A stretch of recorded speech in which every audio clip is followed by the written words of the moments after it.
Quais as origens da agressividade nos pacientes que têm uma subjetivação psicótica? Olha, primeiro um cuidado aqui. Falar sobre as origens da agressividade em qualquer indivíduo, isso é uma questão multifatorial, tem várias causas, várias variáveis a serem analisadas, múltiplas origens.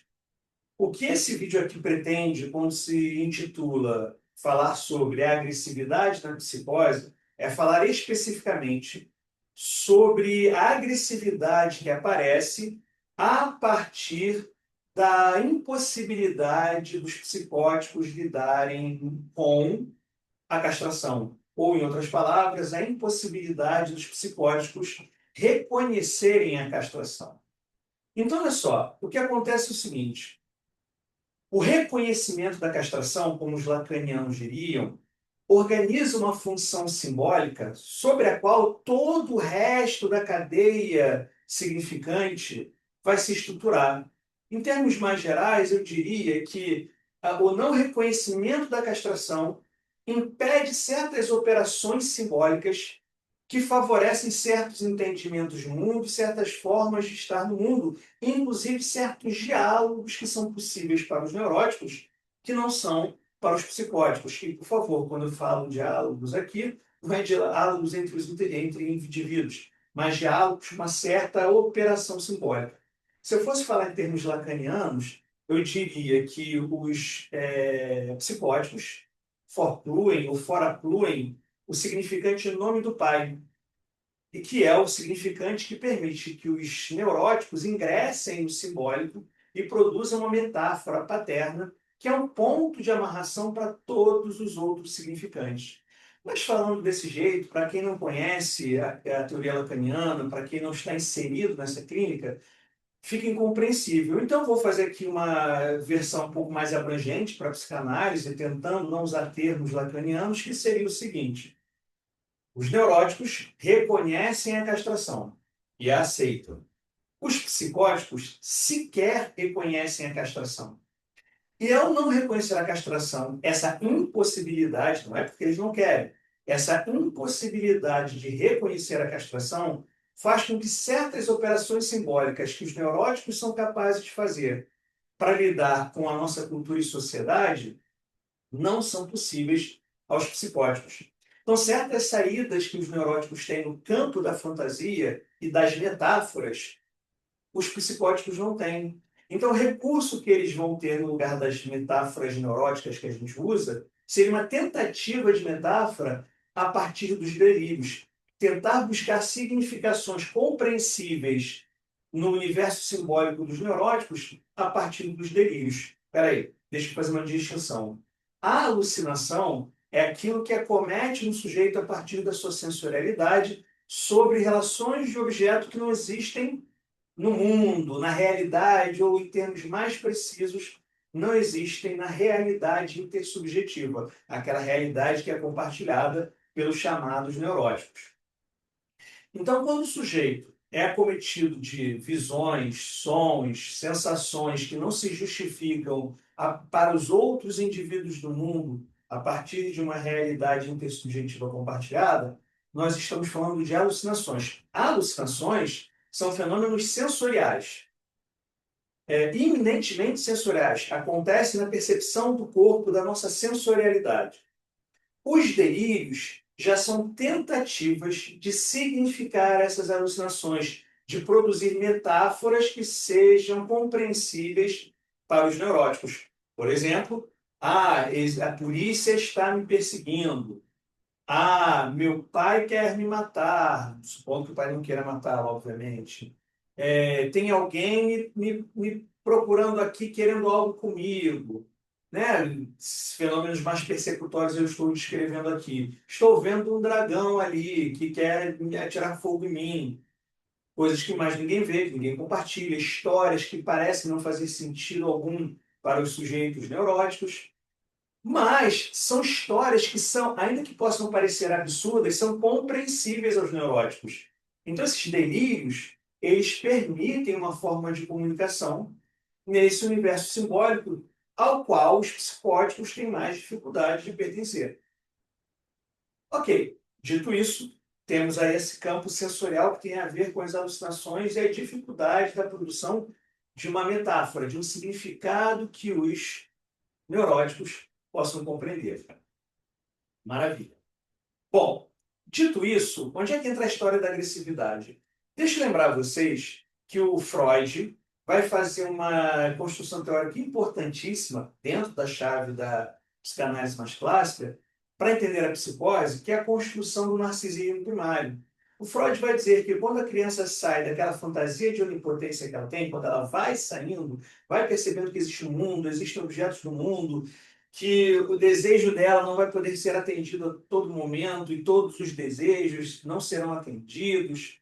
A criança ela se ressente disso e tenta fugir desse mundo, tenta se refugiar em si mesma, tenta negar a existência desses objetos, desse mundo, e vai tentar se resolver em si mesma, a partir daquilo que Freud vai chamar de narcisismo primário.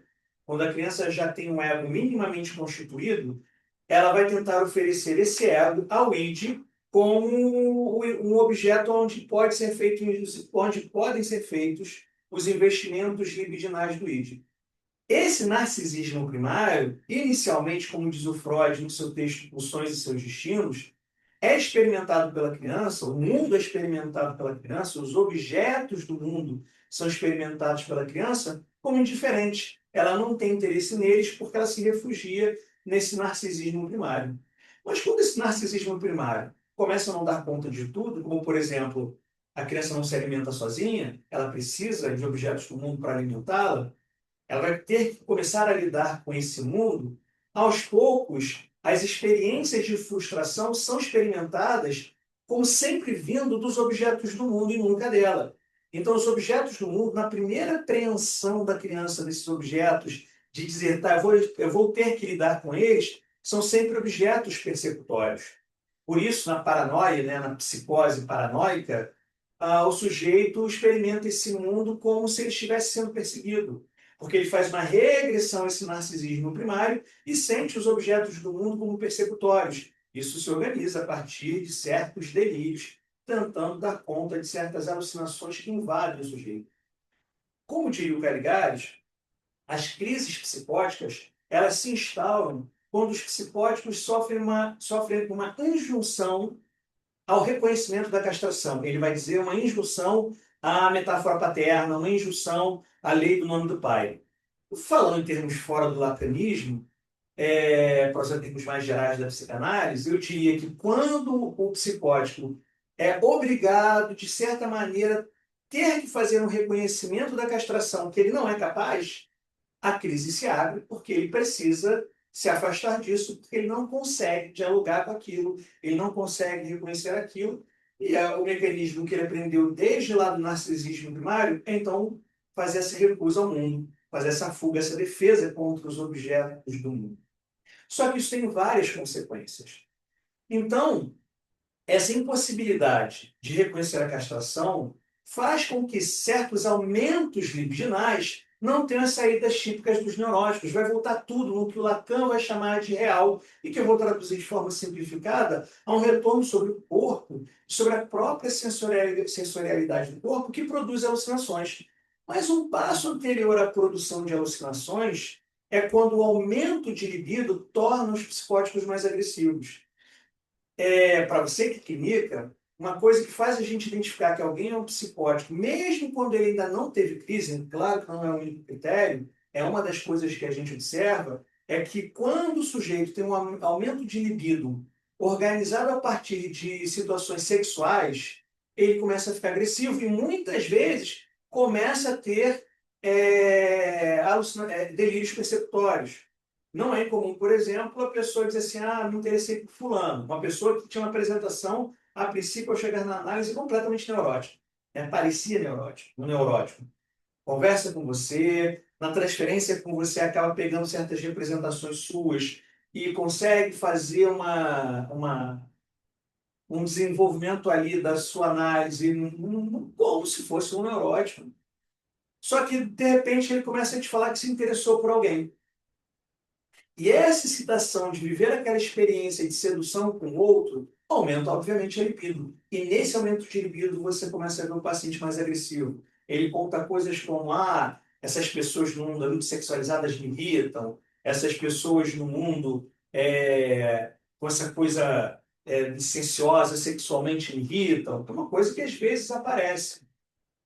E não é incomum começar a dizer que pessoas próximas estão armando coisas para ele justamente quando essa libido aumenta.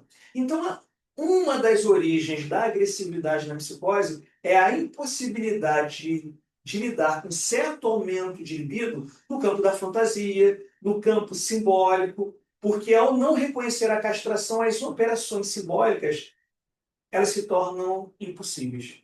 Então, essa agressividade está associada a um aumento de libido que não tem outras vias de escoar, senão nesse campo sensorial, que exige muitas vezes que o sujeito retorne, faça uma regressão a esse narcisismo primário e experimente os objetos do mundo como persecutórios, e se eu estou sendo perseguido, eu vou voltar a ter raiva desses objetos. Espero que isso tenha ficado claro e tenha ajudado você de alguma forma. Se você curte conteúdos como esse, se inscreve aqui no canal e aproveita para conhecer o nosso site. O link está aqui na descrição do vídeo.